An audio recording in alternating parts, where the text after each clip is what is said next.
ബിസ്നേച്ചി ഒരു ഹായ് പറ. ശ്രീ ചേച്ചി നിങ്ങൾ എന്താ ചെയ്തേ? കസ്റ്റമറിന്റെ ചെടി ചെക്ക് ചെയ്യാൻ. ചേട്ടാ ഹായ്. നമ്മുടെ ആമീസിൽ വന്നിട്ട് എന്താ ഒരു അഭിപ്രായം എന്ന് പറയോ? അഭിപ്രായം എന്തിന്റെ അഭിപ്രായം പറയണ്ടേ? നമ്മുടെ നഴ്സറിനെ കുറിച്ച്. നഴ്സറി നല്ല നഴ്സറിയാണ്, ഒരുപാട് സാധനങ്ങളുണ്ട്. പിന്നെ വില രണ്ട് വിലയുണ്ടാവും, ഹോൾസെയിൽ റേറ്റ് ഉണ്ടാവും. കടകളിലേക്ക് നഴ്സറി നടത്തുന്നവർക്ക് അനുയോജ്യമായ റേറ്റും. നഴ്സറി ഇഷ്ടമായോ വന്നിട്ട്? കുഴപ്പമൊന്നുമില്ല.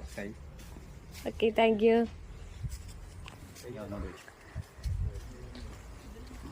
ചേട്ടൻ ഇവിടെ എപ്പോഴും വരലുള്ളല്ലേ? എന്താണ് നഴ്സറിനെ കുറിച്ചൊരു അഭിപ്രായം പറയൂ. നല്ല അഭിപ്രായമാണ്. നല്ല ചെടികളൊക്കെ നല്ല ഗ്രോത്തുള്ള ചെടികളാണ്. ചെടികളൊന്നും കൊണ്ടുപോകുന്ന ചെടികളൊന്നും മോശമാവില്ല. ഇതെല്ലാം നന്നായിട്ട് വരുന്നുണ്ട്. നല്ല അഭിപ്രായമാണ്, മോശമാവില്ല. Okay, thank you. ചാച്ചോ ഓക്കെ.